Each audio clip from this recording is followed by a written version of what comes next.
तो आपका डाउट था कि यहाँ पे ये परसेंटेज हम कैसे लेके आ रहे हैं, राइट? Yes, तो sir. मैं पूरी टेबल को फिर से बनाता हूँ। ठीक है, मैं इस शीट को हटा देता हूँ अभी यहाँ से। तो शीट को हटाने के लिए यहाँ पे आप राइट क्लिक करोगे और डिलीट का ऑप्शन होता है। और उसके अलावा अगर आपको शीट को डिलीट करना हो तो Alt+E+L यूज़ करोगे तो आपको ये ऑप्शन आ जाएगा। ठीक है, तो आपकी शीट शीट परमानेंटली ही डिलीट होती है, आप उसको Ctrl+Z नहीं कर सकते। अगर आपने शीट डिलीट कर दी है तो आप Ctrl+Z करके इसको रिकवर नहीं कर सकते। ठीक है, तो ये ध्यान रखना, जब भी शीट डिलीट करना तो केयरफुल होकर डिलीट करना। Alt+E+L। Alt+E और L प्रेस करोगे तो ये आ जाएगा। हाँ। तो यहाँ पे जो Alt+E वाला ऑप्शन है ये आपको यहाँ पे कहीं भी नहीं दिखेगा। Alt+E वाला ऑप्शन कहीं भी नहीं दिखेगा। ठीक है, यहाँ पे अभी इसके साथ में आप जैसे पेस्ट पेस्ट एज वैल्यूज करना होता है, मान लो। ठीक है, तो पेस्ट एज वैल्यूज में भी Alt+ES भी करते हैं। ठीक है, तो Alt+E वाले ऑप्शन आपको यहाँ पे कहीं भी नहीं दिखेंगे, वो अलग से होते हैं। वो एक्चुअली पुराने वर्जन से चले आ रहे हैं और उसको अभी भी कंटिन्यू है। माइक्रोसॉफ्ट के टूल्स की एक चीज अच्छी होती है कि माइक्रोसॉफ्ट के टूल्स की एक चीज़ अच्छी होती है कि एक फंक्शनैलिटी वो जो क्रिएट कर देते हैं तो क्रिएट करने के बाद फिर वो हर वर्जन में 20 साल बाद भी कंटिन्यू रहती है। पाइथन में ये गड़बड़ी होती है कि पाइथन में वो पैकेज चेंज हो जाते हैं तो उनके कमांड चेंज हो जाते हैं, वैल्यूज चेंज हो जाती हैं। बट माइक्रोसॉफ्ट के टूल्स इसीलिए सबसे ज़्यादा मार्केट में थ्राइव भी करते हैं, क्योंकि एक बार अगर आपने कोई टूल सीखा है तो उसमें कुछ भी आपने चीज़ सीखी हो वो आगे के वर्जन्स में कंटिन्यू रहेगी, वो कभी फेल नहीं होने वाली है। ठीक है, लैपटॉप पे आते हैं तो मतलब इंटेल में आते हैं फिर उसमें भी आते हैं। इंटेल में ही आते हैं। तो कंपनीज के अपने कॉन्ट्रैक्ट होते हैं ना, तो जब तक उनका MOU उसके साथ में है तब तक वो रहेगा। एक्सक्लूसिव राइट मिलते हैं ना माइक्रोसॉफ्ट के जो सब होता है उसमें। अगर आपने कोई भी लैपटॉप लिया है जिसमें सिर्फ माइक्रोसॉफ्ट का लैपटॉप नहीं, और कोई भी लैपटॉप लिया है जिसमें माइक्रोसॉफ्ट विंडोज का लाइसेंस वर्जन है, तो उसमें आपको ऑफिस लाइसेंस मिलेगा ही मिलेगा। आपको ऑफिस के लाइसेंस को अलग से लेने की जरूरत नहीं है। हाँ, वो लाइफ टाइम के लिए, और आगे उसको आप अपग्रेड भी कर सकते हैं। ये सबसे अच्छी चीज होती है माइक्रोसॉफ्ट के साथ में। ठीक है, सो ये हमारी टेबल है। अब इसमें हम यहाँ पे इसके लिए पिवट बनाते हैं। तो पिवट बनाने के लिए पहले हमने टेबल सेलेक्ट कर ली, इंसर्ट पे गए, और इंसर्ट करने के बाद यहाँ पे हमने table range, pivot table range. ठीक है, और हमने यहाँ पे ओके किया। तो यहाँ पे आप राइट साइड में देख सकते हो कि हमारे पास ये सारी वैल्यूज आ गई। अब हमें इस डेटा के बेस बेस पे इसको ग्रुप बाय ग्रुप करना है, राइट? तो सपोज हमें स्टेट वाइज इसको, अगर हम यहाँ पे समरी लेते हैं तो स्टेट वाइज समरी लेने के लिए हमें रोज में स्टेट को लाना पड़ेगा। ठीक है, तो यहाँ पे स्टेट हमारा कहाँ पे है? Ship state. ठीक है, इसको सेलेक्ट कर लिया, ये यहाँ पे रोज में आ गया। अब स्टेट वाइज हमें क्या चाहिए? स्टेट वाइज कितना टोटल ऑर्डर हुआ है ये हमें चाहिए।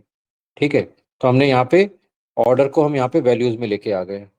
तो स्टेट वाइज कितना ऑर्डर हुआ है इंडिविजुअली ये हमें पता लग गया।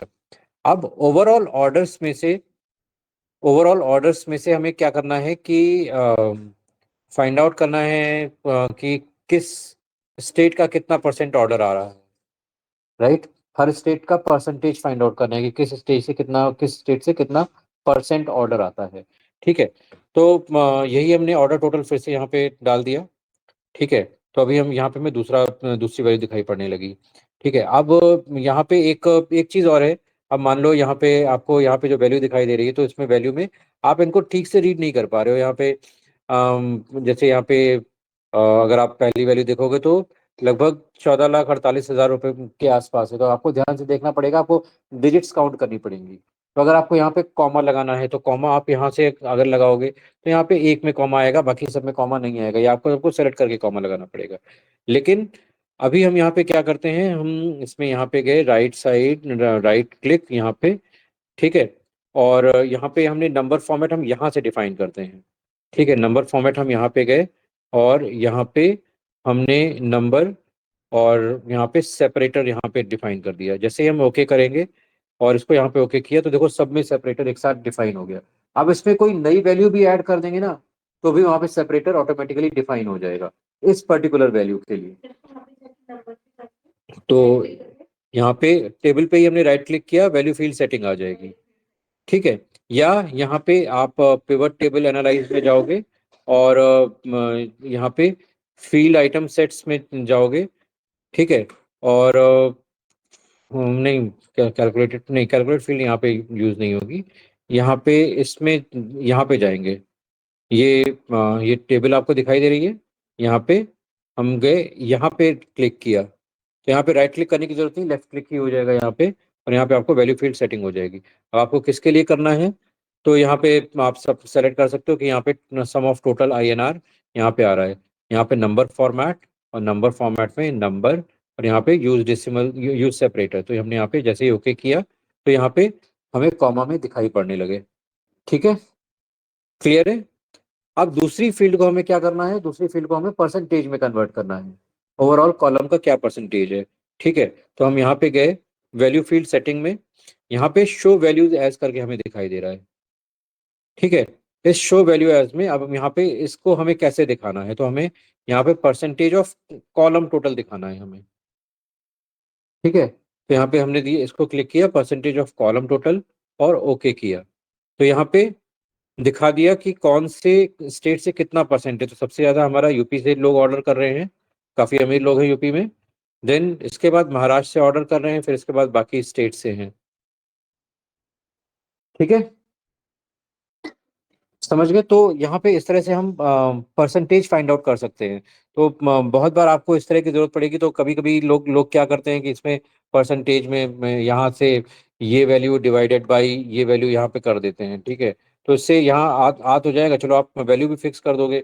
लेकिन अगर अब जैसे मान लो हम इसी तरह से इसको यहाँ पे कर देते हैं, यहाँ पे B17 को हम फिक्स कर देते हैं, ठीक है।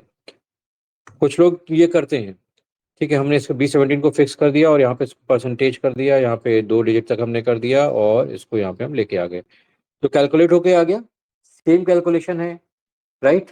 लेकिन मान लो अगर किसी का मन किया कि हमें इसको डिवाइड करना है, हर स्टेट में सिटी वाइज डिवाइड करना है, या यहाँ पे हम हर किसी के ऑर्डर को हम चैनल वाइज डिवाइड करते हैं कि वो कौन से चैनल से आ रहा है, या कूपन यूज के कूपन यूज है इसमें ट्रू फॉल्स है, तो इसी से हम डिवाइड करते हैं। तो कूपन यूज से हम डिवाइड करते हैं, ठीक है। तो हम यहाँ पे गए और कूपन यूज को हमने यहाँ पे उठा के यहाँ पे लिख दिया, ठीक है।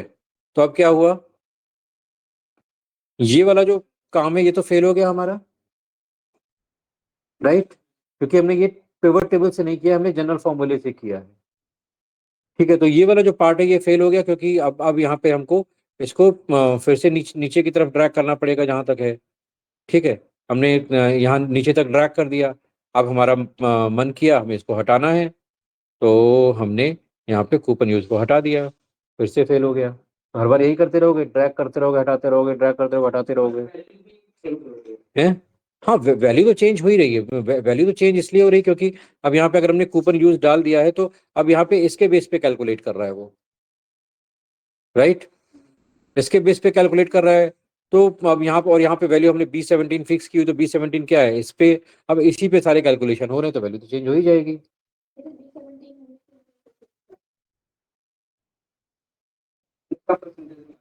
B17 यहाँ पे था ना, जब जब पहले हमारे केवल यहाँ पे रो लेवल थी।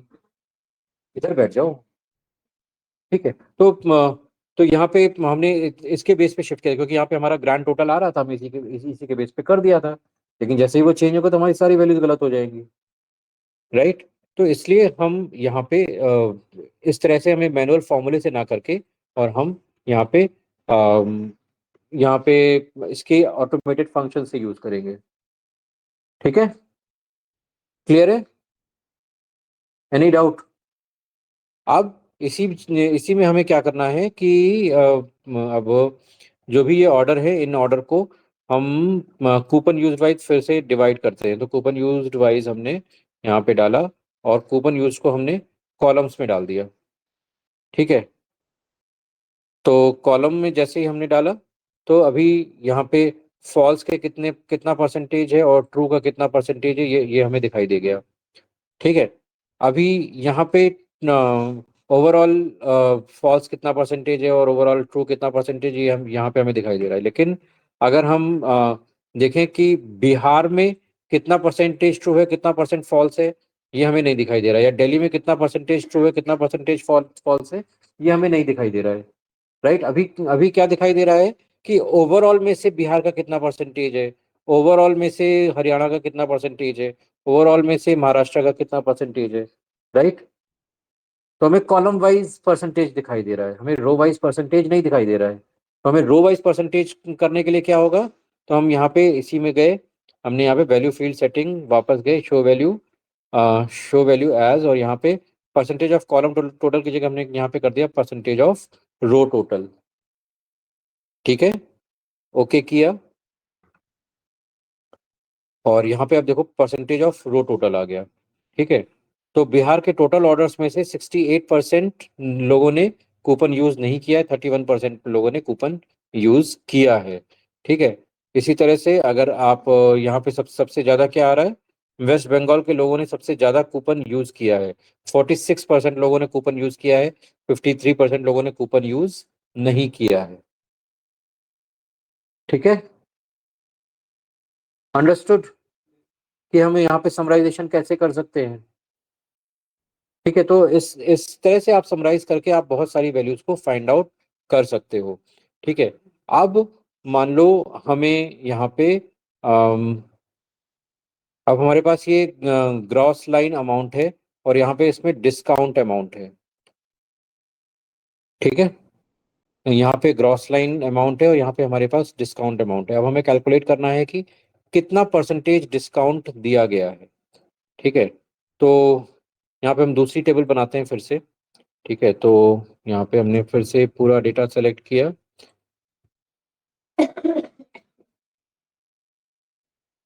ठीक है, तो ये अगर आप मतलब पूरा डेटा सेलेक्ट भी नहीं करते हो, लेकिन अगर आपने टेबल के अंदर क्लिक किया है, आप यहाँ पे इंसर्ट पे जाओगे, पिवट टेबल पे जाओगे, तो ये इसी डेटा की पूरी रेंज ले लेगा। अगर आपने कहीं बाहर क्लिक किया हुआ है, सपोज यहाँ पे क्लिक किया हुआ है, और यहाँ पे इंसर्ट पे पिवट टेबल में जाओगे, तो ये रेंज नहीं लेगा। ठीक है, अगर आपने कहीं अंदर क्लिक किया हुआ है, तो ये पूरी रेंज यहाँ से उठा लेगा। हमने जब सपोज यहाँ पे क्लिक किया हुआ है, पिवट टेबल फ्रॉम रेंज, तो उसने पूरी टेबल को उठा लिया। ठीक है, ओके किया। ठीक है, अब हम यहाँ पे क्या करते हैं, फिर से हम शिप स्टेट को हम रो में लेके आ गए, और इसके बाद अब हम यहाँ पे ग्रॉस लाइन अमाउंट हमने यहाँ पे ले लिया, और डिस्काउंट अमाउंट ले लिया। ठीक है, ठीक है, ये दोनों हमने ले लिया। अब हमें फाइंड आउट करना है कि डिस्काउंट अमाउंट हमारा ग्रॉस लाइन अमाउंट का कितना परसेंट है। राइट, तो इसमें एक तरीका ये है कि आप यहीं टेबल में जाओ और यहीं पे परसेंटेज कैलकुलेट कर लो, उसके बाद पिवट टेबल बनाओ। राइट, लेकिन अगर आपका डेटा जो आ रहा है पिवट टेबल में, डेटा खाली यहीं की टेबल से नहीं आता है, पिवट टेबल में डेटा कहीं बाहर की टेबल से भी आ सकता है। ठीक है, तो फिर क्या करोगे, फिर तो आपको पिवट टेबल में ही करना पड़ेगा। तो उसके लिए हम यहाँ पे बनाएंगे कैलकुलेटेड फील्ड। ठीक है, यहाँ पे पिवट टेबल एनालाइजर में गए, यहाँ पे कैलकुलेटेड फील्ड हम यहाँ पे बनाएंगे। अब कैलकुलेटेड फील्ड में हम यहाँ पे हमने लिख दिया परसेंटेज डिस्काउंट, हमने यहाँ पे लिख दिया। और यहाँ पे फॉर्मूला क्या है, फॉर्मूला है वही हमारा कि discount amount divided by gross line amount, और इस फॉर्मूले को हमने ऐड कर दिया। ठीक है, और ओके किया, तो देखो डिस्काउंट अमाउंट आ गया। ठीक है, और इसी को हम यहाँ पे वैल्यू फील्ड सेटिंग में जाके इसका हम फॉर्मेट चेंज कर देते हैं। तो यहाँ पे हम नंबर में गए, यहाँ पे फॉर्मेट चेंज किया, सॉरी यहाँ पे ये इसमें नहीं, परसेंटेज में करना है हमें, परसेंटेज में करना है, 2 डेसिमल प्लेसेस तक करना है। ओके किया, यहाँ पे ओके किया, परसेंटेज आ गया। ठीक है, क्लियर है कि कैलकुलेटेड फील्ड को हम कैसे डालेंगे, अपनी तरफ से कुछ भी हमें कैलकुलेशन डालनी है तो। ठीक है, तो इस तरह से बहुत सारी चीजें आप यहाँ पे ऑपरेशंस के थ्रू कर सकते हो, क्विक समरी कर सकते हो, बिना फॉर्मूले के ये सारे इम्प्लीमेंटेशन आप आसानी से कर सकते हो। Mansi, any doubt?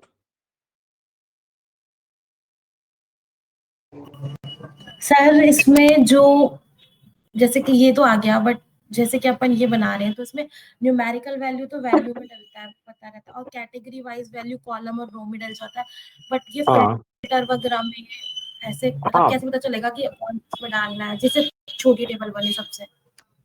तो देखो, जैसा आपने बताया, मोस्टली जो न्यूमेरिकल वैल्यूज हैं वो हम वैल्यूज में ही डालेंगे, जो न्यूमेरिकल फील्ड्स हैं उनको हम वैल्यूज में ही डालेंगे। राइट, अगर आप न्यूमेरिकल फील्ड को अगर आप रो में डालते हैं, कॉलम में डालते हैं, क्योंकि न्यूमेरिकल फील्ड्स में जो यूनिक वैल्यूज होती हैं वो कंपैरेटिवली बहुत कम होती हैं। राइट, तो अगर आप उसको रो में या कॉलम में डालोगे तो बहुत ज्यादा रोज या बहुत ज्यादा कॉलम हो जाएंगे और उसको उस तरीके से कैटेगराइज करने का सेंस नहीं बनता। राइट, तो जो भी आपकी हाँ, कैटेगरिकल फील्ड होंगी, आप कैटेगरिकल फील्ड्स को ही यहाँ पे रो में या कॉलम में डालोगे। तो कैटेगरिकल फील्ड्स में जैसे आपके यहाँ पे जितनी भी आपको यहाँ पे स्टेटस से और यहाँ तक ये सारी दिखाई दे रही हैं, ये सारी कैटेगरिकल फील्ड्स हैं। ठीक है, कैटेगरिकल या नॉन न्यूमेरिक, तो अगर कैटेगरिकल है या नॉन न्यूमेरिक है तो आप यहाँ पे इसमें ही डालोगे। ठीक है, अब कॉलम में। नाउ फॉर एग्जांपल, अगर आप ये जैसे यहाँ पे नॉन न्यूमेरिक है तो आपको सीधे सीधे समझ में आता है कि इसको हम रो और कॉलम में ही डालेंगे। ठीक है, इनको हम वैल्यूज में नहीं डालेंगे। कभी कभी ऐसा होगा, मान लो कि हमने यहाँ पे एक फॉर्मूला लगाया, फॉर्मूला में हम यहाँ पे क्या करते हैं कि अ, हम ऑर्डर टोटल पे हम कैटेगरीज बनाते हैं। ठीक है, तो ऑर्डर कैटेगरीज हमने यहाँ पे बनाई, और ऑर्डर कैटेगरीज में यहाँ पे लेट्स सपोज हमारे पास मिनिमम वैल्यू क्या है, मैक्सिमम वैल्यू क्या है, हम यहाँ पे डाल दे हैं। तो यहाँ पे 132 भी है और मैक्सिमम कितनी है, 2 लाख भी जा रही है। तो यहाँ पे हम अ, 3 फील्ड बनाते हैं, 1 लाख से ऊपर वाले, फिर 50,000 से ऊपर वाले, और 20,000 से ऊपर वाले, 20,000 से नीचे वाले, और उन चारों को हम कैटेगरी करते हैं। ठीक है, तो हमने यहाँ पे फॉर्मूला दिया कि if this value is greater then 2 lakh, then इसको हम फर्स्ट कैटेगरी में डाल देते हैं। ठीक है, else if this value is greater than और equal to, sorry, greater than 1 lakh. ठीक है, और फिर this value is greater than equal to 50,000, then हम इसको सॉरी यहाँ पे इफ डालेंगे, if this value, if this value is greater than और इक्वल टू 50,000, देन इसको हम सेकेंड कैटेगरी में डाल देते हैं। एंड देन थर्ड में, if this value is greater than और इक्वल टू 20,000, देन हम उसको थर्ड कैटेगरी में डाल देते हैं, और एल्स फोर्थ कैटेगरी में। ठीक है, तो एक बंद किया, दो, तीन। ठीक है, अब ये हमने यहाँ पे फॉर्मूला लगाया और इसको हमने नीचे की तरफ ड्रैग कर दिया। ठीक है, तो अब यहाँ पे आपको ये जो फील्ड दिख रही है, ये दिखने में तो आपको न्यूमेरिक है ना, हमें नंबर्स दिख रहे हैं यहाँ पे, लेकिन ये एक्चुअली क्या है, हाँ। ये एक्चुअली कैटेगरी है। Right, yes, no? Yes. Okay, so जहाँ पे ऐसी फील्ड आएगी तो आपको कैटेगरी को भी आप नंबर्स में नहीं डाल सकते, तो उसको आप उसको वैल्यू में डालने का फिर कोई सेंस नहीं बनेगा। ठीक है, तो हमेशा आपको कोशिश जब भी आपको वैल्यूज डालनी है तो न्यूमेरिक वैल्यूज जो है, वो हमेशा वैल्यूज में आएंगी, न्यूमेरिक फील्ड्स वैल्यूज में जाएंगी, और नॉन न्यूमेरिक या कैटेगरिकल फील्ड्स आपकी रोज या कॉलम्स में जाएंगी। ठीक है। और फिल्टर में भी हम नॉन नॉन न्यूमेरिक या कैटेगरिकल फील्ड ही डालते हैं। अब मान लो यहाँ पे ये टेबल हमने पहले से क्रिएट करी थी। ठीक है। अब हमें इसमें इसकी फील्ड्स को अपडेट करना है, तो फील्ड को अपडेट कैसे करेंगे? तो यहाँ पे हम चेंज डेटा सोर्स पे जाएंगे और यहाँ पे हम इस तरह से जाएंगे, यहाँ पे हम इसकी फील्ड को अपडेट कर देंगे। यहाँ पे अभी एन तक है, हमने इसको ओ कर दिया, तो अब ये ओ तक पूरी जाएगी। ठीक है। तो अब आप यहाँ पे देखोगे तो यहाँ पे ऑर्डर कैटेगरी करके एक नई फील्ड भी आ गई। ये परसेंटेज डिस्काउंट हमने बनाई थी अभी। ठीक है। और उसके अभी ऑर्डर कैटेगरी हमने यहाँ पे एक नई फील्ड क्रिएट करी है। ठीक है। इसको अब हम यहाँ पे सपोज फिल्टर्स में डाल दिया यहाँ पे। अब यहाँ पे जो भी कैटेगरी है, हम अगर सिर्फ 2 वाले देखना है तो हम यहाँ पे सिर्फ 2 वाले आ गए। ठीक है। यहाँ पे हमें 4 वाले देखने हैं, तो यहाँ पे सिर्फ 4 वाले आ गए। ठीक है। Understood? Any doubt? No sir. Okay. So अब यहाँ पे एक जादू दिखाता हूँ। मान लो आपके पास ये डेटा है, आपसे कहा गया कि मतलब ये डेटा आपका डेली कैलकुलेट होके आता है, डेली आता है। अब आपसे कहा गया कि ये जो डेली डेटा है, डेली आपको हर स्टेट के लिए अलग रिपोर्ट बनानी है। राइट। हर स्टेट के लिए अलग रिपोर्ट बनानी है, हर स्टेट के लिए मुझे अलग से शीट चाहिए, हर स्टेट का डेटा अलग अलग चाहिए। राइट। कैसे करोगे? कैसे करोगे?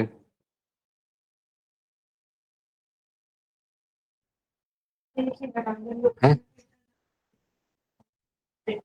तो जनरल तरीका ये है कि हम यहाँ पे फिल्टर में, अब सपोज हमें सिटी वाइज चाहिए, तो हमने यहाँ पे फिल्टर में हमने डाला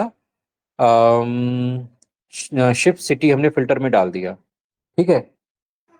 यहाँ पे डाला। अब यहाँ पे हमने सेलेक्ट किया, पहले हमने अहमदाबाद सेलेक्ट किया, ओके किया, अहमदाबाद का डेटा आ गया, ये हमने अहमदाबाद भेज दिया। ठीक है। फिर गुरुग्राम का डेटा आया, हमने ओके किया, ये हमने गुरुग्राम भेज दिया। ठीक है। चलो उल्टा हो गया, अभी हम शिप स्टेट ऊपर कर देते हैं, शिप सिटी नीचे कर देते हैं। ठीक है। तो शिप सिटी हमने यहाँ पे कर दिया। ठीक है। तो अभी हमें चंडीगढ़ का डेटा आया, वो हम चंडीगढ़ का यहाँ पे आ गया। देन मध्य प्रदेश का डेटा आया, ये हमने मध्य प्रदेश वालों को भेज दिया। देन बिहार वाला आया, तो हमने ये बिहार वालों को भेज दिया। इस तरह से हम यहाँ पे कर रहे हैं, सबको अलग अलग कर रहे हैं। राइट। लेकिन क्या हो कि हम एक ही क्लिक में सबको अलग अलग कर दें? कैसा रहेगा? अच्छा रहेगा? सिंगल क्लिक में सारे अलग अलग करने हैं। जो लोग रिपोर्टिंग करते हैं उसको इसकी बहुत ज़रूरत पड़ती है। तो यहाँ पे आप यहाँ पिवट टेबल ऑप्शंस पे जाओगे, यहाँ पे पिवट टेबल, और यहाँ पे ये ऑप्शन सेलेक्ट करोगे, तो यहाँ पे आ रहा है शो रिपोर्ट फिल्टर पेजेस। ठीक है। इसको सेलेक्ट करते ही जादू होगा। ओके। सॉरी, अभी यहाँ पे ऑल हमने लगाया, और इसको हमने यहाँ पे डाला शो रिपोर्ट फिल्टर पेजेस, और ओके। देखो सब जनरेट हो गए। बिहार, चंडीगढ़, दिल्ली, गुजरात, हरियाणा, कर्नाटक, मध्य प्रदेश, सब जनरेट हो गए। सिंगल क्लिक में सारा डेटा अलग अलग हो गया एक बार में। हाँ, ये पिवट टेबल एनालाइज में जाओगे, पिवट टेबल एंड ऑप्शंस। ठीक है। क्लियर है?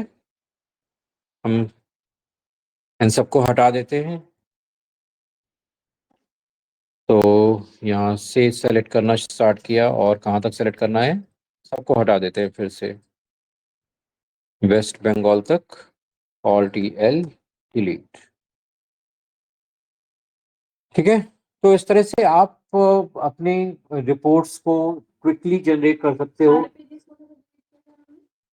सेलेक्ट कर लिया और ऑल्ट एल, खत्म।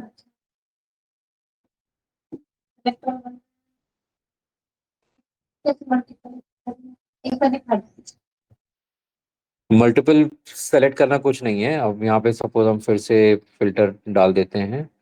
यहाँ पे पिवट टेबल ऑप्शंस और सारी हमारे पास आ गई हैं, आ गई। ठीक है, अब सेलेक्ट करना है तो पहले हमें इसको सेलेक्ट करना है। ठीक है, और यहाँ से हमें कहाँ तक जाना है, हमें वेस्ट बंगाल तक जाना है। ठीक है, शिफ्ट दबाया, सारी सेलेक्ट हो गई एक साथ। ठीक है, और ऑल्ट ई एल, खत्म। ठीक है, तो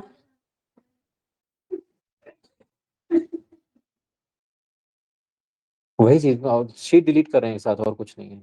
मल्टीपल शीट क्या कर रहे हैं,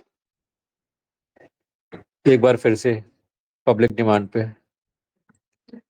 ओके, तो यहाँ पे हमने फिर से इनको फिल्टर में किया, सारे अलग अलग आ गए।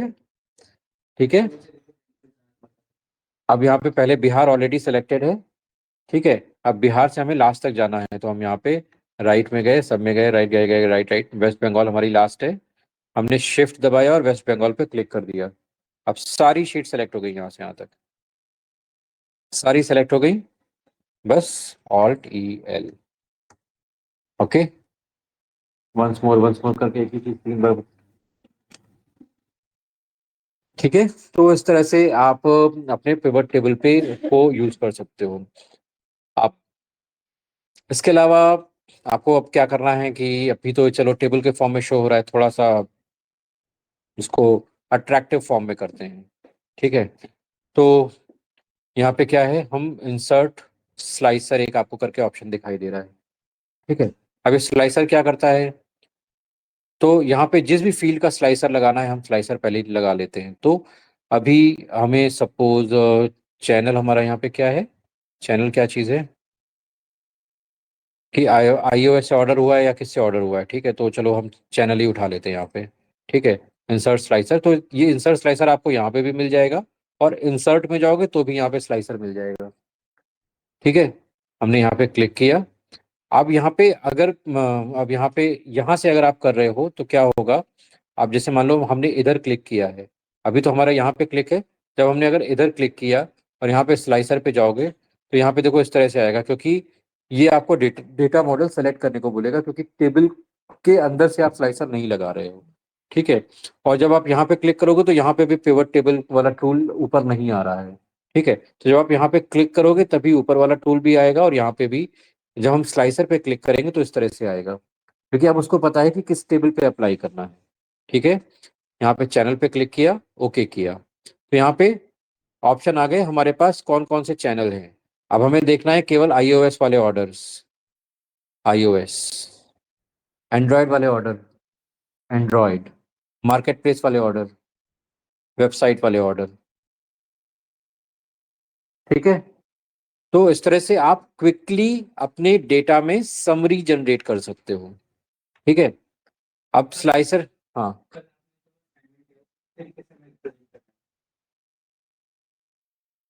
ठीक है, अब यहाँ पे आप स्लाइसर की अपनी डिज़ाइन भी बना सकते हो, तो डिज़ाइन बनाने में यहाँ पे आपको कोई इंटरेस्टिंग डिज़ाइन लगता है तो आप उसको सेलेक्ट कर सकते हो। यहाँ पे yellow, yellow dirty fellow, orange वाला, देन ग्रीन वाला, जो भी आपको अच्छा लगता है, कलर आपको पसंद आता है, आप यहाँ पे यूज़ कर सकते हो।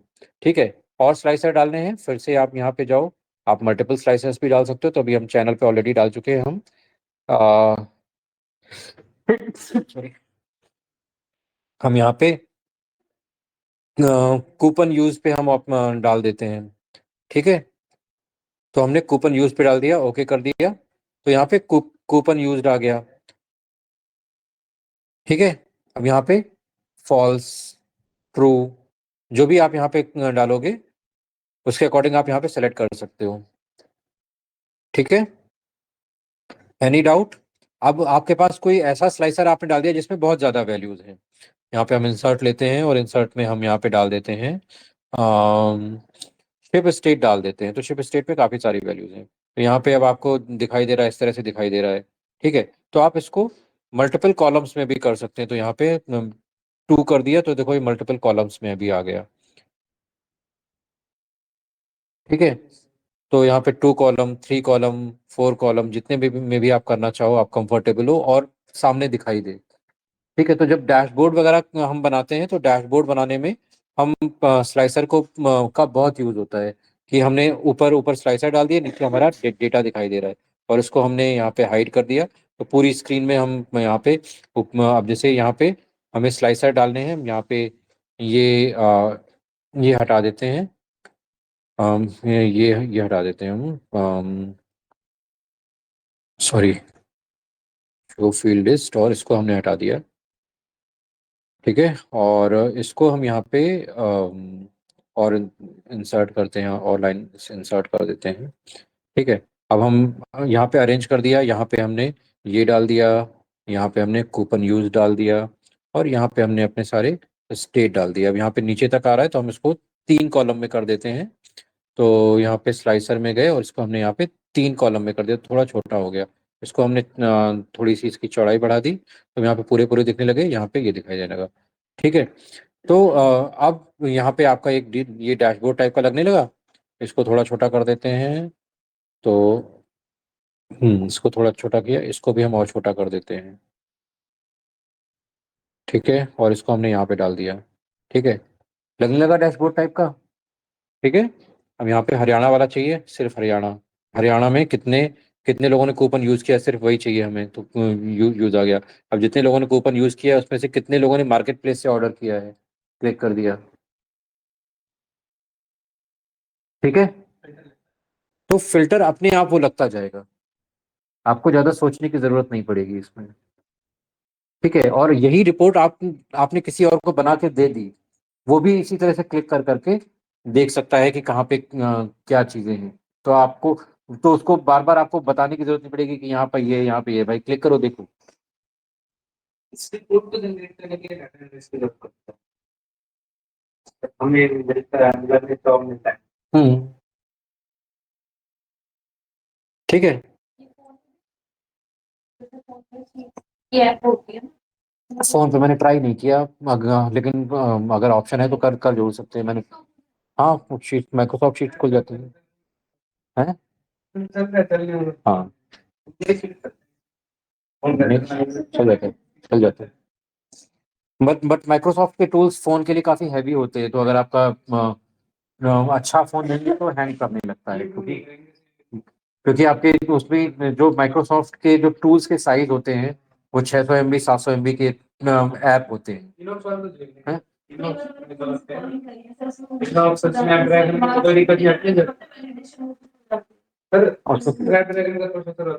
हाँ, हाँ, ठीक है, इतना समझ में आ गया? Any doubt? यहाँ पे इसके बाद एक और आता है पिवट चार्ट। ठीक है, तो इसी टेबल पे हमें चार्ट इंसर्ट करने हैं, आपको चार्ट भी दिखाने हैं तो आप चार्ट भी दिखा सकते हो। ये वो वाली चार्ट नहीं है, ये चार्ट है। ठीक है, तो हम यहाँ पे चार्ट हमने लिया, और हम हमें दिखाना है, सपोज अब कंपैरिजन दिखाना है, कॉलम कॉलम वाइज हमें कंपैरिजन दिखाना है। हमने यहाँ पे ओके किया, तो यहाँ पे देखो चार्ट आ गया। अब ये इस चार्ट में आप अपने हिसाब से कस्टमाइजेशन भी कर सकते हो, और जब आप यहाँ पे क्लिक करोगे तो देखो चार्ट में भी चेंजेस होते जाएंगे। सपोज हमें केवल एंड्रॉयड ऐप का चाहिए, तो यहाँ पे एंड्रॉयड ऐप के हिसाब से यहाँ पे ये टेबल तो चेंज हो रही है, ये चार्ट भी चेंज हो रहा है। ठीक है, यहाँ पे हमने फॉल्स पे क्लिक किया तो यहाँ पे देखो सारी वैल्यू चेंज हो रही है। यहाँ पे केवल हम दिल्ली का देखते हैं तो यहाँ पे केवल दिल्ली का डेटा आ गया। ठीक है, हाँ, पिवट टेबल के साथ में जो चार्ट आता है वही है ये। इसी को इसको पिवट चार्ट बोलते हैं, ये नॉर्मल चार्ट नहीं है, ये पिवट चार्ट है। ठीक है, तो आप यहाँ पे जाओगे तो यहाँ पे पिवट चार्ट चार्ट का आपको ऑप्शन दिखाई देगा। ये आप सॉरी, यहाँ पे हैं पिवट टेबल में, पिवट चार्ट का ऑप्शन दिखाई देगा। ठीक है, यहाँ पे होगा तो आपको यहाँ पे डिजाइन फॉर्मेट वगैरह आप यहाँ पे अपने हिसाब से अपडेट कर सकते हो कि आपको क्या डिजाइन रखना है। राइट, तो उसके हिसाब से आप यहाँ पे चीजें अपडेट कर सकते हो। ठीक है, अभी यहाँ पे आपको जैसे ये जो रेंजेस हैं, इन अभी यहाँ पे 1 लाख, 2 लाख, 3 लाख इस तरह से आ रहा है। ठीक है, आप इनको चेंज करना चाहते हो तो इनको भी चेंज कर सकते हो, फॉर्मेट एक्सेस पे जाओगे। ठीक है, अब यहाँ पे आपको दिखाना है कि वैल्यू आपको कैसे शो करनी है। ठीक है, तो यहाँ पे आप दिखा सकते हो डिस्प्ले यूनिट्स। तो डिस्प्ले यूनिट में आप थाउजेंड्स में दिखानी है, ठीक है। तो थाउजेंड्स में क्या आ जाएगा, अब जैसे यहाँ पे 1 लाख, 2 लाख, 3 लाख, 4 लाख, 5 लाख, 6 लाख आ रहा है, राइट। तो 1 लाख में 1 लाख को अगर थाउजेंड्स में कन्वर्ट करो तो क्या आएगा, 100,000, 200,000, 300,000, इस तरह से आ जाएगा।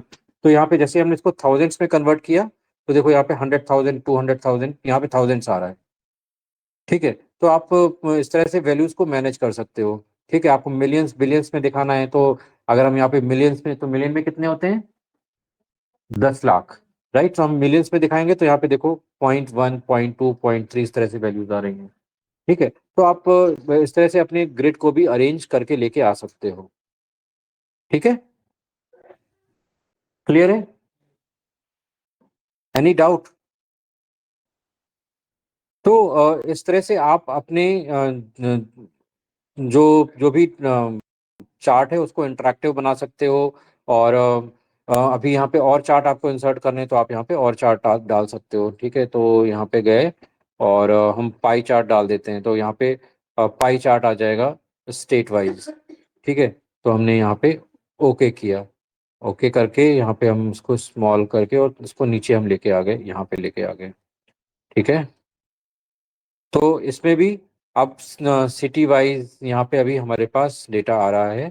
अब इसमें हमने ये सारे हटा दिए।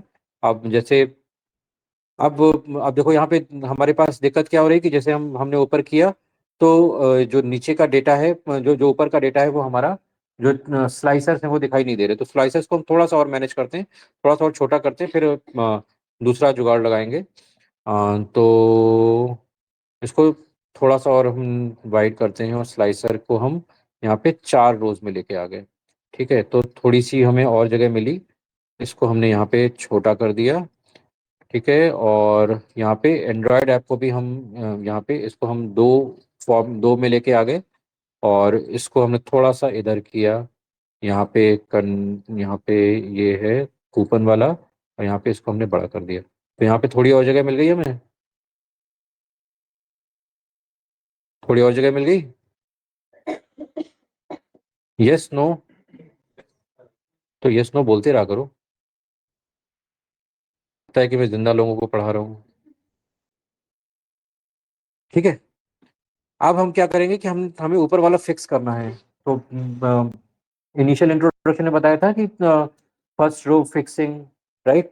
तो हमें यहाँ से ऊपर वाला हम फिक्स कर देते हैं, ठीक है। यहाँ से ऊपर वाला फिक्स किया हमने, यहाँ पे गए व्यू में, और व्यू में फिक्स करने वाला ऑप्शन कहाँ था हमारे पास, फ्रीज पेन्स, राइट। सो यहाँ पे हमने यहाँ पे सेलेक्ट किया फ्रीज पेन्स, ठीक है। तो अभी देखो यहाँ पे एक अलग से लाइन दिखाई दे रही है, ठीक है। अब जब हम इसको करेंगे तो हमारे स्लाइसर्स सारे ऊपर ही हैं, स्लाइसर सब कहीं नहीं जा रहे, ठीक है। तो अब हमें मान लो यही चार्ट देखना है, ठीक है। हमने यहाँ पे iOS पे क्लिक किया तो iOS वाली सारी डिटेल्स आ गई, चंडीगढ़ पे क्लिक किया तो चंडीगढ़ वाली सारी, सिर्फ चंडीगढ़ वाले यहाँ पे आ गए, ठीक है। इसी तरह से हमने सपोज महाराष्ट्र पे क्लिक किया तो महाराष्ट्र में मुंबई, नागपुर, पुणे उनकी डिटेल आ गई, ठीक है। तो इस तरह से आप अपने छोटे छोटे डैशबोर्ड बना सकते हो, देख सकते हो, प्रैक्टिस कर सकते हो, ठीक है। तो पिवट टेबल, अगर आपको कोई फॉर्मूला नहीं भी आता है तो पिवट टेबल को आप यूटिलाइज करके और बहुत सारी फंक्शंस बिना किसी फॉर्मूले को लगाए कर सकते हो। बिना कोई फॉर्मूला यूज किए आप पिवट टेबल से भी फुल फ्लेज्ड रिपोर्ट्स बना सकते हो, ठीक है। पिवट टेबल इंटरव्यू में कभी नहीं पूछेंगे, इंटरव्यू में रेयर ही पूछते हैं, लेकिन यूज बहुत होती है, काम बहुत होता है, मैं बता रहा हूँ ना। इंटरव्यू में नहीं पूछेंगे लेकिन काम इस पे बहुत होता है। इसी के लिए होता होगा सन काउंट वगैरह। हाँ, नहीं वी लुकअप वगैरह इससे नहीं होगा, जो आपके लुकअप ऑपरेशन है इससे नहीं होंगे, जितने टेक्स्ट ऑपरेशन है वो इससे नहीं होंगे, जितने आपके एग्रीगेशन से रिलेटेड ऑपरेशन हैं वो यहाँ पे सारे हो जाएंगे।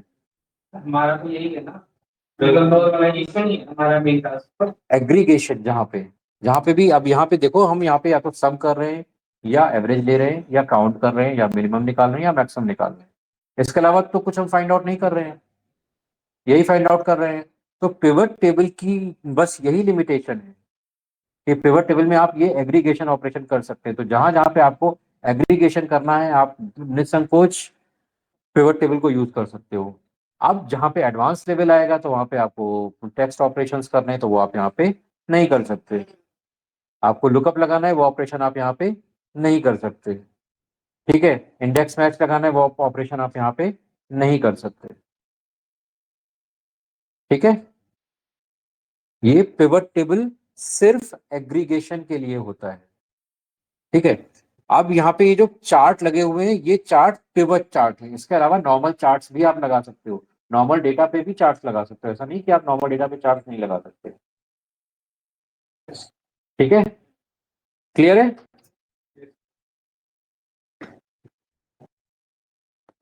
तो पिवट सीख के कैसा लगा?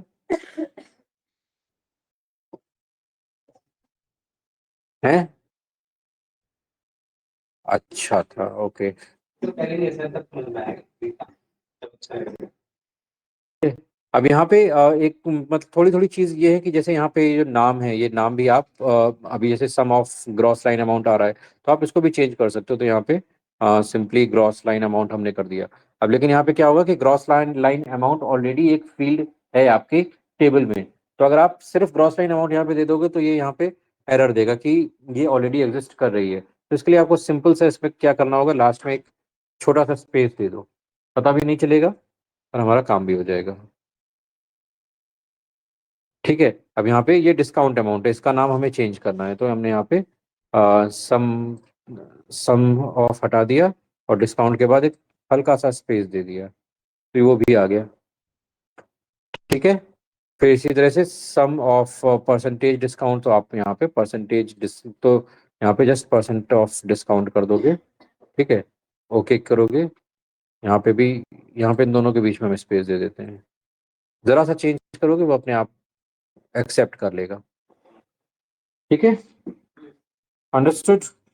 तो आपको बेसिकली जो ड्रैग एंड ड्रॉप वाली चीज़ें हैं वो समझना है, फिल्टर कैसे डालेंगे वो समझना है। बस यहाँ पे एक चीज़ आपको ये होगी कि जब भी इस तरह से आप यहाँ पे फिक्सिंग करोगे तो आपको जितने भी ये फिल्टर्स हैं उनको रीअरेंज करना पड़ेगा। जैसे अभी यहाँ पे सबकी लेंथ कम हुई तो एक एक दूसरे के ऊपर चढ़ गए, है ना? तो उसको आपको बार बार मैनेज करना पड़ेगा। तो इसका जनरली कोई ऑप्शन नहीं होता है यहाँ पे, इसकी लॉकिंग वगैरह का फीचर अभी तक नहीं आया है कि हम फिल्टर्स को लॉक कर पाए। ठीक है, ये जो आपने लाइन में क्रिएट किया था, वो एक बार बताओ मुझे। कौन सा, ये वाला? हाँ, फ्रीज करना, ये ओके। तो हम इसको अनफ्रीज कर देते हैं पहले यहाँ पे व्यू में। हाँ हाँ, पेज ब्रेक भी होता है, वो अलग चीज होती है।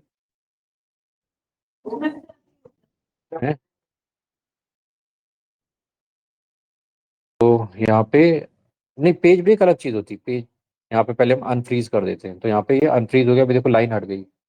ठीक है, अब हमको इसको फिर से फ्रीज करना है। तो अब जैसे हमें इसके ऊपर का करना है, इसमें दो दो चीजें होती हैं कि आपको फर्स्ट रो फ्रीज करनी है। तो फर्स्ट रो फ्रीज करने के लिए यहाँ पे ऑप्शन होता है, यहाँ पे व्यू में जाओगे और यहाँ पे ऑप्शन आपको दिखाई देगा फ्रीज टॉप रो। तो इससे केवल टॉप रो फ्रीज होगी, बाकी फ्रीज नहीं होगा। लेकिन अभी हमें क्या करना है, हमें 10 के ऊपर का सारा फ्रीज करना है ना? तो हम यहाँ पे फ्रीज पेन्स पे गए और यहाँ पे हमने पहला जो ऑप्शन है वो हमने सेलेक्ट किया, फ्रीज पेन्स। तो जहाँ पे हमने सेलेक्ट किया है इसके ऊपर का सारा फ्रीज हो जाएगा। हम लिख नहीं सकते ना? किसमें? नहीं, इसके ऊपर भी लिख सकते हो, उसके नीचे भी लिख सकते हो, उसका लिखने से कोई रिलेशन थोड़ी ना है।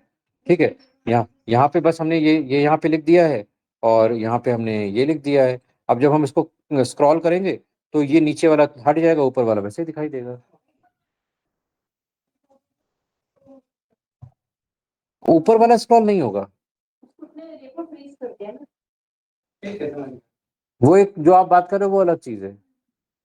वो आई थिंक सेपरेट, वो हम्म, वो अलग चीज है। वो बहुत एडवांस लेवल पे जरूरत पड़ती है, जनरली अभी जरूरत नहीं है। वो हम पेज ब्रेक में यूज करते हैं, विंडो ब्रेक में यूज करते हैं। ठीक है, तो क्या?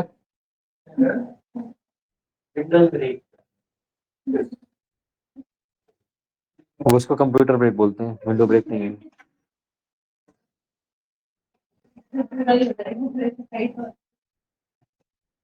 ठीक है, ये सब समझ में आ रहा है? क्लियर है सबको?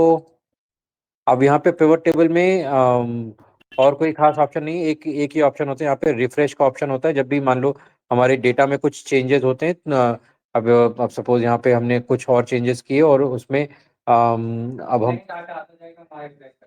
हाँ, तो जैसे यहाँ पे वैल्यूज अगर रिप्लेस हुई तो ये यहाँ पे ऑटोमेटिकली, क्योंकि अगर फॉर्मूला होता है तो फॉर्मूले में ऑटोमेटिकली वैल्यू अपडेट हो जाएगी।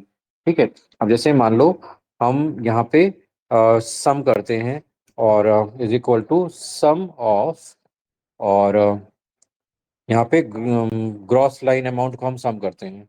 ठीक है, और हमने यहाँ पे ओके ओके किया, तो देखो अब ये अमाउंट और ये अमाउंट आपको सेम दिखाई दे रहा है। ठीक है, अब सपोज हम यहाँ पे हमने ग्रॉस लाइन अमाउंट पे हमने कुछ वैल्यू चेंज कर दी, यहाँ पे हमने 21 की जगह 21,000 कर दिया और इसमें 89,000 कर दिया। ठीक है, तो यहाँ पे क्या होगा, यहाँ पे ये देखो वैल्यू चेंज हो गई, लेकिन यहाँ पे वैल्यू अभी भी सेम है, राइट? क्योंकि यहाँ पे हमने फॉर्मूला लगाया है, तो फॉर्मूला की वैल्यू अगर आपने कहीं भी यूज की है तो फॉर्मूला ऑटोमेटिकली वैल्यू अपडेट कर देता है। लेकिन लेकिन जब आप पिवट टेबल में हो तो आपको यहाँ पे पिवट टेबल को रिफ्रेश करना पड़ेगा, तो यहाँ पे हमने रिफ्रेश किया, तो यहाँ पे देखो अब वैल्यू यहाँ पे रिप्लेस हो गई। ठीक है, तो ये डिफरेंस है। अब इसमें यहाँ पे एक रिफ्रेश है और एक रिफ्रेश ऑल ऑप्शन है, तो मतलब आप अगर जैसे अभी यहाँ पे तो हम एक ही टेबल पे काम कर रहे हैं, अगर सपोज 10 अलग अलग टेबल बनाई हुई है तो आप रिफ्रेश ऑल यूज करोगे। अगर एक ही टेबल है, अगर सिंगल टेबल में करंट टेबल में ही चेंज करना है तो आप यहाँ पे रिफ्रेश यूज करोगे। ठीक है, फिर चेंज डेटा सोर्स, तो डेटा सोर्स में अगर कुछ चेंजेस हुए हैं या आप नए नए लोकेशन पर रेफर करना चाहते हो तो यहाँ पे चेंज डेटा सोर्स में जा सकते हो। यहाँ पे जो एक्शन है, तो एक्शन में आपको कोई भी वैल्यू पर्टिकुलरली सारी चीज़ें क्लियर करनी है या सेलेक्ट करनी है, तो या पिवट टेबल को कहीं दूसरी जगह पे ले जाना है तो मूव मूव पिवट को यूज़ कर सकते हो। ठीक है, ये चीज़ें क्लियर हो गई? Pivot yes table sir. अच्छे से समझ में आ गई? ठीक है, तो हाँ हाँ। पिवट टेबल बेसिकली एग्रीगेशन के लिए ही यूज होगी। एग्रीगेशन के अलावा अगर आपको कुछ करना है तो आपको दूसरे ऑप्शंस पे हाथ ट्राई करने होंगे। ठीक है, एग्रीगेशन के अलावा आप पिवट टेबल वर्क नहीं करेगी। तो जब भी आपको कहीं पे भी कुछ पर्टिकुलर वैल्यूज का सम निकालना है, काउंट निकालना है, मेन निकालना है, मैक्स निकालना है, एवरेज निकालना है, ये 5 मेन चीजें होती हैं। ये 5 चीजें निकालनी है तो आप पिवट टेबल को यूज कर सकते हो, समराइज कर सकते हो। तो बेसिकली क्विक समराइजेशन के लिए हम इसमें यूज करते हैं। ठीक है, सबको क्लियर हो गया? ओके। Yes sir. हाँ, तो आज अब ये इस बैच के लिए मैं एक दूसरा असाइनमेंट भेजूंगा। ठीक है, जिसको आपको एक्सेल में मैक्सिमम चीजें हमने कवर कर ली हैं। ठीक है, मोस्टली चीजें हम कवर कर चुके हैं, पिवट टेबल भी कवर हो गई, लुकअप भी कवर हो गया हमारा, और डेटा वैलिडेशन वगैरह सारी चीजें हम कवर कर चुके हैं। I will give you another assignment, वो आपको सॉल्व करना होगा और सॉल्व करके सबमिट करना होगा। ठीक है, क्लियर है? डेट वाला हमने डिस्कस किया है, डेट्स को हम एक बार क्विकली डिस्कस कर लेते हैं। एक्सेल में जो डेट ऑपरेशंस होते हैं, तो डेट में इनिशियली मैंने बताया था कि डेट्स को आप कैसे फाइंड आउट करते हो। अगर जैसे हमें आज की डेट फाइंड आउट करनी है तो टुडे से हमें आज की डेट मिलेगी, और नाउ से आपको डेट के साथ में टाइम मिल जाएगा। ठीक है, अब आपको इसमें कुछ सीक्वेंस है, वो एक बार मैं देख लेता हूँ।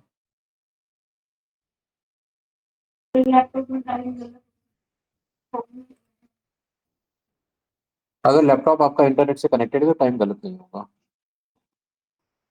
ठीक है, और अगर इंटरनेट से कनेक्टेड है और आप जबरदस्ती उसमें टाइम अपडेट करते हो तो आपकी वेबसाइट्स नहीं चलेंगी। ठीक है। तो ये चीज पहले काम करती थी जब लैपटॉप इंटरनेट से कनेक्टेड नहीं होता था, आजकल तो हर लैपटॉप इंटरनेट से कनेक्टेड होता ही है। इसलिए हैं तो हाँ, हाँ तो कुछ कुछ चीज लगाई होगी तभी नहीं होगा, ऐसे नहीं हो सकता है। ठीक है।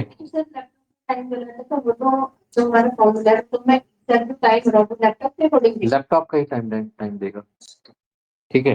फॉर एग्जांपल अगर मैं यहाँ पे चेंज कर देता हूँ टाइम, तो टाइम चेंज करने का ऑप्शन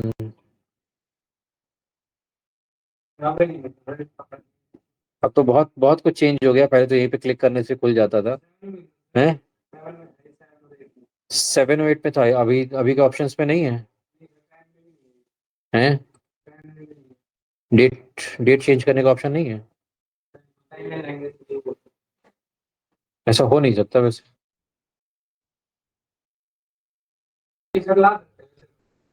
हम्म। अब यहाँ पे मैं वाईफाई बंद नहीं कर सकता, नहीं तो जो ऑनलाइन स्टूडेंट्स हैं उनको नहीं दिखाई देगा। हैं टाइम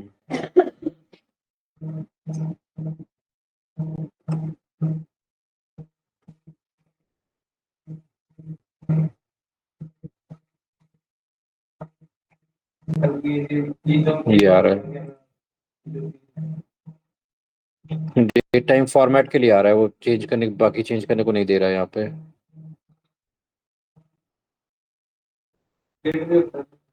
हैं नहीं है वो तो रिस्ट्रिक्ट कर दिया है। Give me second, I am getting a call.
Okay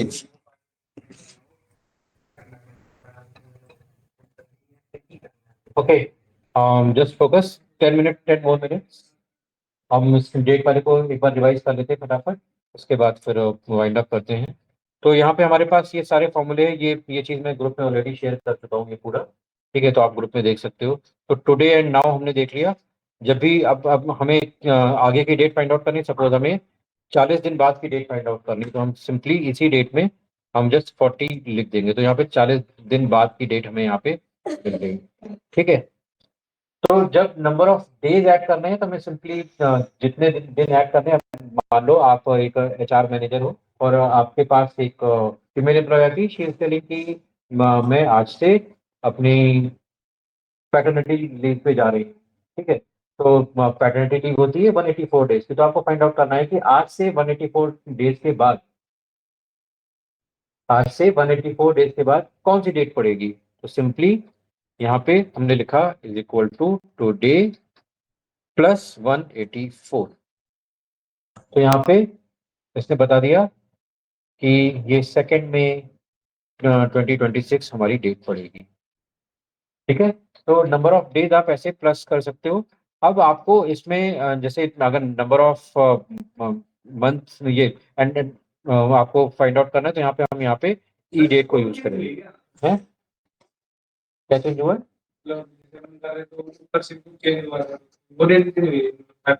नहीं, ऊपर यहाँ पे चेंज ये हुआ है, यहाँ पे नाउ लगा हुआ है, तो नाउ तो हर मिनट चेंज हो रहा है ना, टाइम तो हर मिनट चेंज हो रहा है। तो आप हम यहाँ पे जितनी बार भी चेंज करेंगे, अब जैसे यहाँ पे 5:17 हो गया, हमने यहाँ पे चेंज किया तो वहाँ पे 5:17 हो जाएगा, क्योंकि नाउ तो हर मिनट अपडेट हो रहा है। अभी अभी हमने कुछ किया तो नहीं होगा, वही है। लेकिन जैसे यहाँ पे 5:18 हो जाएगा तो वहाँ पे वो फिर से चेंज हो जाएगा। ठीक है, क्योंकि नाउ तो एग्जीक्यूट हो गई। यहाँ एक्सेल में प्रॉपर्टी थी, अगर आपने ऑटोमेटिक कैलकुलेशन रखा हुआ है तो जितने फॉर्मूले हैं सबको कैलकुलेट करेगा ही करेगा। नाउ तो रुकता है, नाउ तो करता है। ठीक है, अब यहाँ पे एक होता है ई डेट। ई डेट में क्या होता है कि ये सपोज हमारी स्टार्टिंग डेट है, और यहाँ से हमें इसके 3 महीने बाद की डेट फाइंड आउट करनी है। तो यहाँ पे 3 महीने बाद क्या डेट रहेगी वो यहाँ पे इसने फाइंड आउट कर, इसको हम यहाँ पे डेट के फॉर्म में कन्वर्ट करेंगे। तो यहाँ पे फॉर्मेट यही वाला यूज कर लेते हैं, तो यहाँ पे Ctrl+C Alt+ES और यहाँ पे फॉर्मेट हमने डाल दिया। ठीक है, तो यहाँ पे इसने 3 महीने बाद की डेट, यहाँ पे 9/12 है, यहाँ पे 9/3 हो गया, 9/12/2025, 9 दिसंबर 2025 से 3 महीने बाद की डेट। राइट, अब इसी से 3 महीने पहले की डेट अगर फाइंड आउट करनी है तो ई डेट और यहाँ पे ये वैल्यू कॉमा -3, -3। तो यहाँ पे दिसंबर है, दिसंबर से क्या आ जाएगा, सितंबर। राइट, यहाँ पे सितंबर आ गया, यहाँ पे फॉर्मेट हम डाला। ओके, तो ये हमारे पास सितंबर की डेट आ गई। ठीक है, तो इतने ये हम ई डेट से करते हैं। इसके बाद आपको डेट फाइंड आउट करनी है। आपको ईयर मंथ नंबर दिया हुआ है, उससे आपको डेट फाइंड आउट करनी है। तो यहाँ पे डेट और ईयर यहाँ पे डाला, सपोज 2026, और हम यहाँ पे 6वां महीना और 6 तारीख। ओके, तो यहाँ पे उसने उसको डेट फॉर्म में कन्वर्ट कर दिया। तो जब भी आपके पास ईयर डेट मंथ अलग अलग है तो आप यहाँ पे एक्सप्रेस कर सकते हो। अब इसी में से आपको डेट गिवन है, उससे डे मंथ और ईयर अलग अलग करना है। सिंपली डे और यहाँ तो इसने डे हमको दे दिया। ठीक है, और यहाँ पे मंथ, यहाँ पे हमने ये दे दिया, तो इसने यहाँ पे मंथ रिटर्न कर दिया। और यहाँ पे ईयर है किसमें,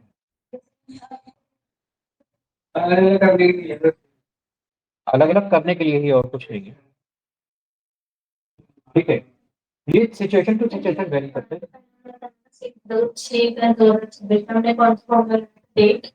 डे नहीं, इधर ये भी समझ रहे थे, डे के लिए डे और मंथ के लिए मंथ और ईयर के लिए ईयर। हाँ, ये डेट फॉर्मूला, डेट फॉर्मूला में पहले हमें ईयर देना है, फिर मंथ देना है, फिर डेट देनी है। अच्छा, हमने वहां चुके हैं। जैसे वो किया ना वैसे यहाँ पे भी करना है। ठीक है, पावर बीआई और इसमें काफी कुछ चीजें सेम हो जाती है। ठीक है, तो जैसे वहां पे दिया था वैसे यहाँ पे भी देना है। ठीक है, तो ये हो गया। अब वीक का कौन सा दिन हमें हमें ये फाइंड आउट करना है, तो वीक का कौन सा दिन हमें फाइंड आउट करना है, तो यहाँ पे वीक डे।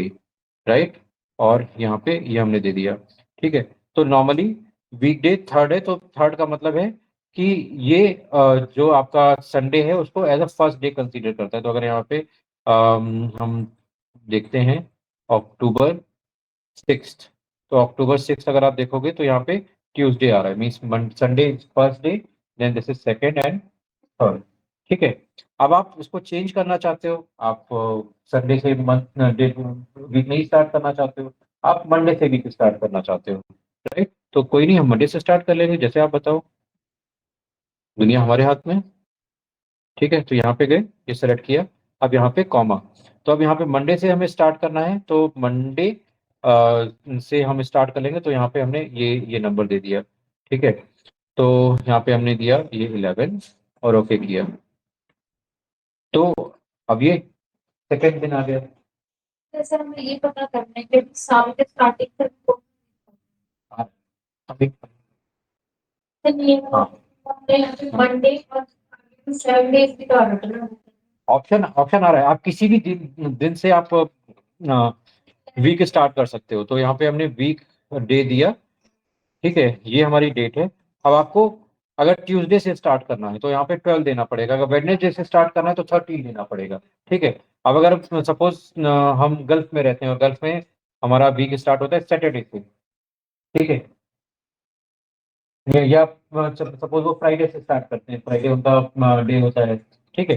तो हमने यहाँ पे दे दिया 15 दे दिया, तो वो फ्राइडे को फर्स्ट डे कंसीडर करके उस हिसाब से ट्यूसडे कौन सा दिन हो जाएगा, पांचवा दिन हो जाएगा, ठीक है। तो यहाँ पे हमने ये दिया, तो यहाँ पे 5 आ गए, ठीक है। 7 डेज आ रहा है 6 डेज आ रहा है आपको 7 डेज वाला ही कंसिडर करना है। जो ग्रेगोरियन कैलेंडर होता है उसमें 6 डेज होते हैं, तो उसमें बहुत कंफ्यूजन होता है, ठीक है। तो आपको मोस्टली यही क्रिएट करना है, ठीक है। ज्यादा कंफ्यूजन मत करो, नहीं फिर कंफ्यूज हो जाओगे, ठीक है।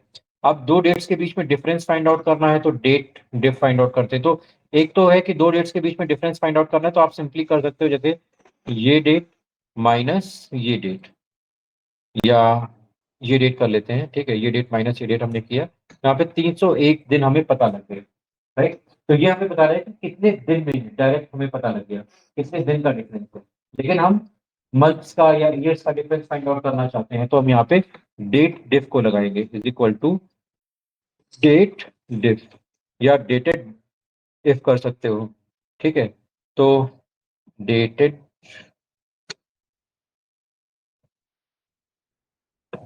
डेट डिफ, और यहाँ पे अब यहाँ पे ये हमारी पहली वैल्यू है, ये हमारी पहली वैल्यू है स्टार्ट, ये हमारी दूसरी वैल्यू है, ठीक है। अब आपको क्या फाइंड आउट करना है, आपको मंथ फाइंड आउट करना है, ठीक है। तो हमने यहाँ पे दिया ये, एक में दो डबल ठीक है। तो यहाँ पे 9 मंथ्स का डिफरेंस है इन दोनों के बीच में, ठीक है।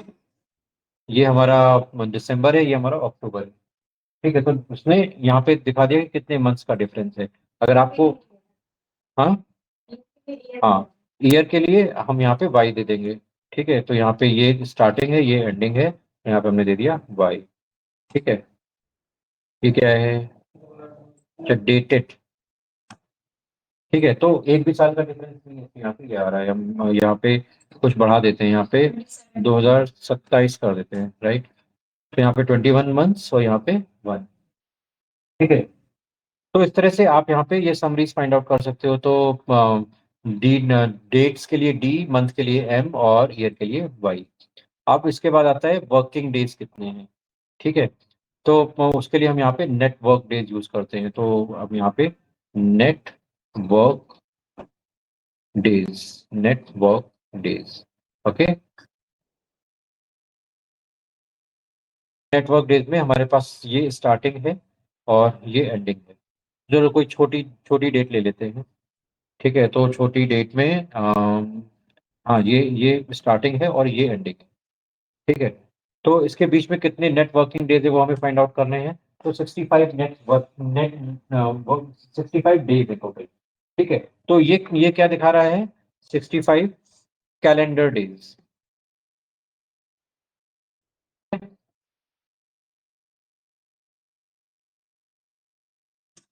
सॉरी सॉरी सॉरी, नहीं नहीं, ये 65 वर्क डे, ये कैलेंडर डेज तो हमें यहाँ से मिल रहे हैं, ठीक है। तो ये बता सकते हैं कैलेंडर उसने माइनस किया है यहाँ पे। अगर हम सपोज ये माइनस ये वैल्यू करते हैं तो टोटल 90 डेज आ रहे हैं, ठीक है। लेकिन यहाँ पे नेट वर्किंग डे है, तो इसमें जो सैटरडे संडे उनको हटा के जितने भी वर्किंग डेज आ रहे हैं वो यहाँ पे डालेगा, ठीक है।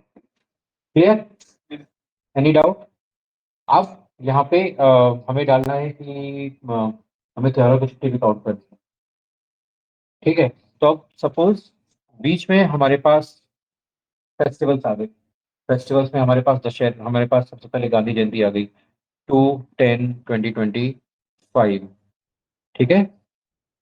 और फिर हमारे पास आ गया दशहरा, आ गया 3 तारीख को दशहरा था, ठीक है, 2025। फिर दिवाली भी आ गई, तो दिवाली दिवाली हमारी 20 को आ गई, 20/10/2025, राइट। तो ये हमारे हॉलीडेज आ गए। ठीक है, हमें इनको भी यहाँ से हटाना है। ठीक है, तो हम कैसे करेंगे? तो हमने यहाँ पे लिया इनका, हमने इनको हम नेम मैनेजर में डाल देते हैं, नेम में डाल देते हैं, इनका नेम मैनेजर बना दिया। और यहाँ पे हमने बना दिया हॉलीडेज। क्या? खुद से दिमाग में नहीं आता है। करते करते रहे। ठीक है, ओके किया, हॉलीडेज आ गए। अब हम यहाँ पे लगाते हैं। ठीक है, तो यहाँ पे फिर से नेट वर्क डेज, ये हमारी स्टार्टिंग डेट है, ये हमारी नहीं, स्टार्टिंग डेट ये नहीं है, स्टार्टिंग डेट है हमारी ये। ठीक है, और ये हमारी एंडिंग डेट है। और हॉलीडेज में हमने यहाँ पे डाल दिया हॉलीडेज। हॉलीडेज का हमने लिस्ट का नाम डाल दिया, ओके किया, तो इसने 2 दिन कम कर दिए। यहाँ तो 3 चिट्ठी थी, 2 दिन कैसे कम हुए यार? गड़बड़ है। इनमें से एक तो संडे तो लेट्स सी, 2 अक्टूबर को संडे नहीं है, थर्सडे है। 3 भी है, 20 को भी मंडे चार है। उसमें 3 कम करने चाहिए। अगर हाँ, अगर सैटरडे संडे होता तो आइडियली वो उसको कंसीडर कर लेगा, लेकिन यहाँ पे सैटरडे और नहीं। सामने डेट गलत चूज कर रहा हूँ, वहाँ पे 47, अच्छा हाँ, डेट गलत चूज की है।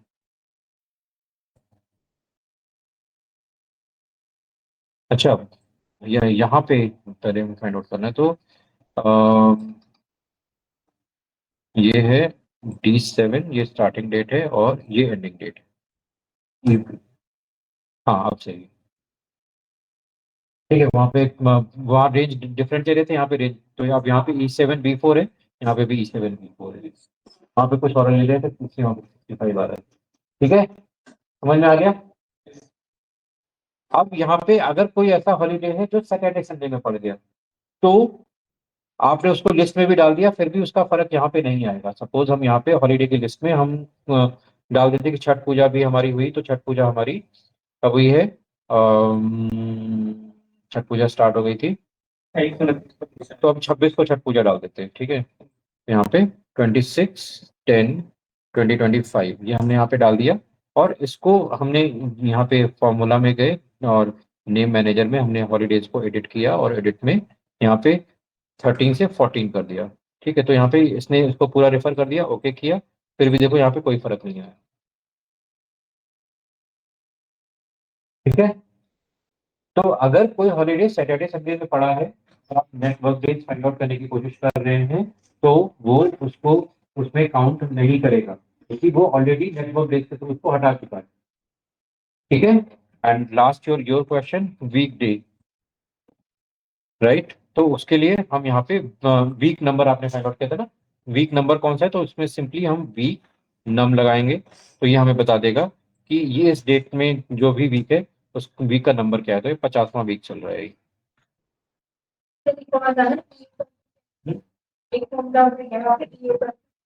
एंड ऑफ मंथ, हाँ हाँ, इसी साल के स्टार्टिंग से ही। तो ये दिसंबर की डेट है ना, दिसंबर में तो यहाँ तक पहुंच जाएगा। ठीक है, एक इसमें लास्ट और है कि एंड ऑफ मंथ आपको फाइंड आउट करना है, तो EO मंथ करके आता है। अब किसी भी डेट का and of month find out करना है, तो जैसे हम यहाँ पे ये डेट है, इसका end of month find out करना है, तो अब सेम मंथ की हमें end of date find out करनी है, तो हम यहाँ पे 0 कर देंगे, तो सेम मंथ की एंड ऑफ डेट हो गई। अगर हमें प्रीवियस मंथ की end of date find out करनी है, तो एंड ऑफ मंथ अभी एक साथ कन्वर्ट कर दूंगा, तो यहाँ पे ये है इसकी प्रीवियस मंथ की फाइंड आउट करनी है, प्रीवियस 2 महीने पहले की, -2 कर दिया। 2 महीने बाद की हमें फाइंड आउट करनी है, EO मंथ, और ये हमारी स्टार्टिंग डेट है, और 2 महीने या 3 महीने कर दिया, 3। ठीक है, इसको हम यहाँ पे कन्वर्ट कर देते हैं।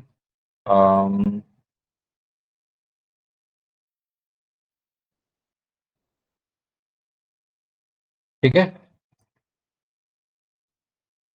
ठीक है, तो एंड ऑफ मंथ की डेट आप यो मंथ से फाइंड आउट कर सकते हैं। Is it clear Mansi? Yes sir. Any doubt? Anyone? Okay, great. So ये डॉक्यूमेंट ये जो यहाँ पे कमांड्स जो हैं वो मैं ऑलरेडी शेयर कर चुका हूँ आप लोगों के साथ में, आप ग्रुप में देख सकते हैं। And if some of you don't find let me know, मैं फिर से भेज दूंगा। ठीक है, थैंक यू एवरीवन।